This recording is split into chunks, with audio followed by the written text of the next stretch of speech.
नमस्कार. आज आपण स्वतंत्र आहोत, म्हणजे परकीयांच्या जोखडापासून आपण मुक्त आहोत. आज या स्वातंत्र्याची फळे चाखताना आजच्या बेभान बेधुंद तरुणाईला एका गोष्टीचा विसर पडला आहे. ज्या स्वातंत्र्याचा आपण आस्वाद घेत आहोत त्याचा साधा उच्चार करणे हा सुद्धा गुन्हा होता. त्या काळात असंख्य ज्ञात अज्ञात स्वातंत्र्यवीरांचे बलिदान, त्याग ही गोष्ट आपण विसरत चाललो आहोत. त्या सर्व ज्ञात अज्ञात वीरांना माझे कोटी कोटी प्रणाम. अशाच स्वातंत्र्यवीरांपैकी एक वीर, गोवा मुक्ती स्वातंत्र्य सैनिक स्वर्गीय नामदेवराव आत्माराम म्हात्रे. भिवंडी तालुक्यातील कोण या गावातील एका छोट्या शेतकरी कुटुंबातील आत्माराम हरी म्हात्रे व उमा यांच्या पोटी 11 मार्च 1924 रोजी त्यांचा जन्म झाला. त्यांचे प्राथमिक शिक्षण कोण येथील लोकल बोर्डाच्या शाळेत झाले. नंतरचे माध्यमिक शिक्षण त्यांनी कल्याण येथील सुभेदारवाडा हायस्कूलमध्ये घेतले व तिथूनच ते कोण गावचे पहिले मॅट्रिक म्हणून पास झाले. ते दुसरीत असताना त्यांचे वडील क्षयाने आजारी झाले. मुंबईला दवाखान्यात जात असताना शेवटचा निरोप देताना पत्नी उमाला संदेश देऊन गेले की भीक माग पण मुलांना शिकव.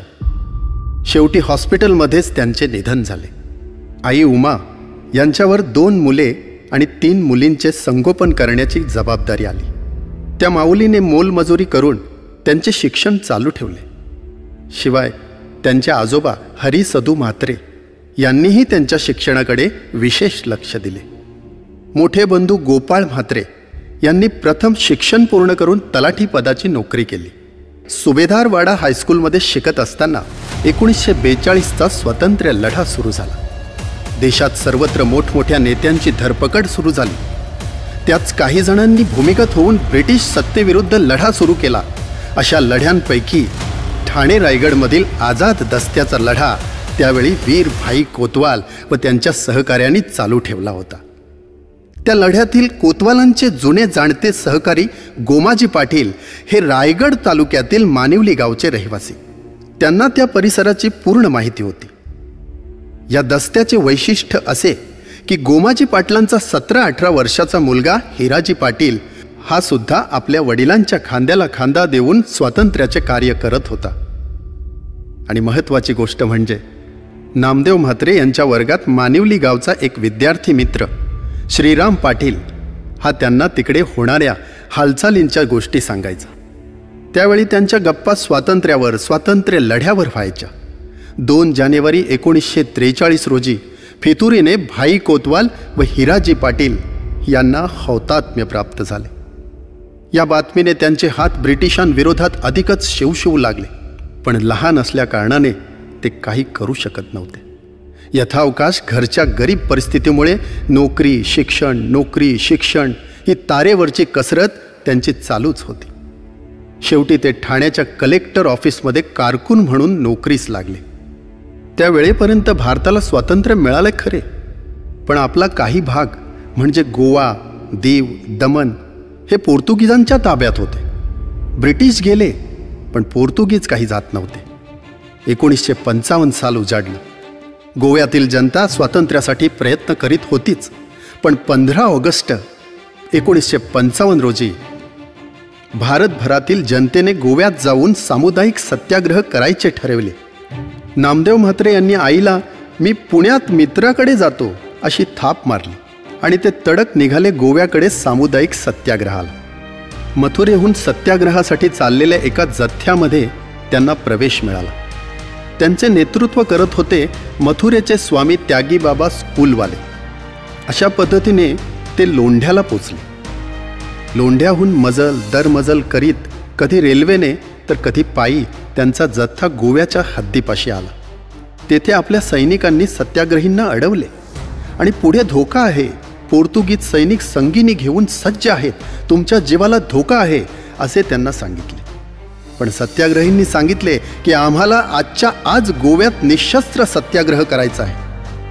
सत्याग्रहींचा निर्धार पाहून आपल्या सैनिकांनीही त्यांची वाट मोकळी केली. सूर्य अस्ताला निघाला होता. त्याच वेळी आपले सत्याग्रही गोव्याच्या हद्दीत पोहोचले. नामदेव म्हात्रे फ्रंटच्या सत्याग्रहाबरोबरच होते हद्दीजवळ असलेल्या रेल्वे मार्गातील बोगदा ओलांडून आपले सत्याग्रही पुढे जाताच गोव्यातील पोर्तुगीज सैनिकांनी गोळीबार सुरू केला. एक हलकल्लोळ उडाला. सत्याग्रही जखमी होऊन पटापटा पडत होते. त्याच वेळी सत्याग्रहींचे नेते त्यागी बाबांच्या दंडात गोळी घुसली.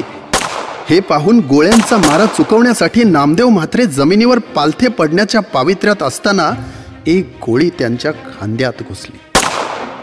ते खाली पडत असताना कोणीतरी त्यांच्या हातातील तिरंगा वरच्यावर झेलला. त्यावेळी अनेक सत्याग्रहींना हौतात्म्य प्राप्त झाले. थोड्या वेळाने गोळ्यांचा वर्षाव थांबला. तसे मागच्या सत्याग्रहींना जखमी असलेल्या सर्व सत्याग्रहींनी गोव्यातून बाहेर आणले.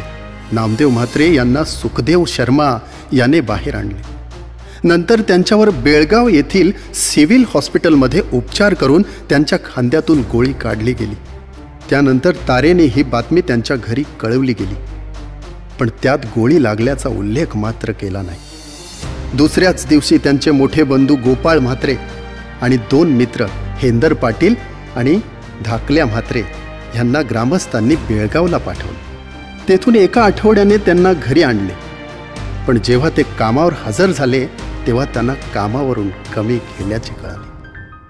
त्यानंतर त्यांनी शहाड येथील सेंचुरी कंपनीत हेल्पर म्हणून नोकरी धरली आणि आपल्या हुशारीच्या बळावर ते तेथे फोरमन पदापर्यंत पोचले.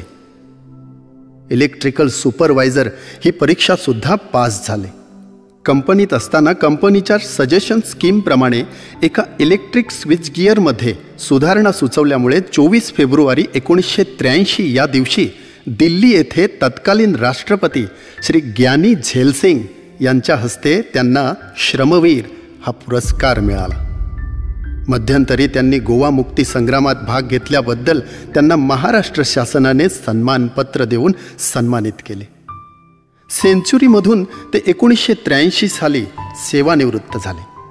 तरी त्यांनी समाजसेवेचे व्रत काही सोडले नाही. मध्यंतरी खाडीतून ड्रेजर लावून बेकायदा रेती उपसा करणाऱ्यांविरुद्ध आंदोलन त्यांच्याच नेतृत्वाखाली लढले गेले आणि कोण खाडीतून ड्रेजरने रेती काढण्यास कलेक्टरकडून बंदी आणली.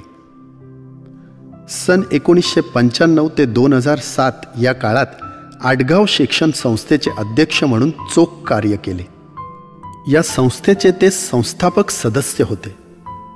हा समाजसेवेचा वारसा त्यांना त्यांचे आजोबा हरी सदू म्हात्रे यांच्याकडून मिळाला. हरी सदू हे ब्रिटिश काळात पोलीस खात्यात शिपाई म्हणून नोकरीस होते.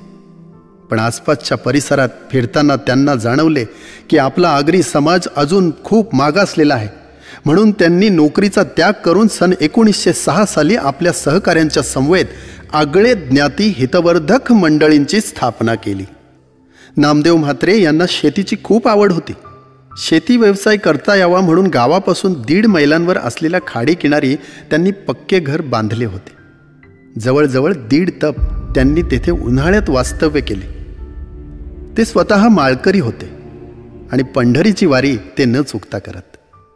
ते स्वाध्याय परिवाराचे स्वाध्यायी सुद्धा होते. तसेच मनशक्ती केंद्र लोणावला येथील साधक सुद्धा होते. वयाच्या 84व्या वर्षीही त्यांची तब्येत ठणठणीत होती. पण जो आवडतो सर्वांना तोची आवडे देवाला. दिनांक 3 फेब्रुवारी 2008 रोजी अचानक त्यांना हृदयविकाराचा तीव्र झटका आला आणि त्यातच त्यांचे निधन झाले. त्यांचा लोकसेवेचा वारसा चालवण्यासाठी त्यांचा मुलगा विनोद म्हात्रे हे आडगाव विद्यामंदिर व कनिष्ठ महाविद्यालयात शिक्षकाची नोकरी करत आहे. आपल्या काही मित्रांसमवेत स्वतंत्र सैनिक नामदेवराव म्हात्रे प्रतिष्ठान स्थापन करून लोकसेवेचे कार्य करत आहेत. असे स्वतंत्र सैनिक स्वर्गीय नामदेवराव आत्माराम म्हात्रे यांना कोटी कोटी प्रणाम.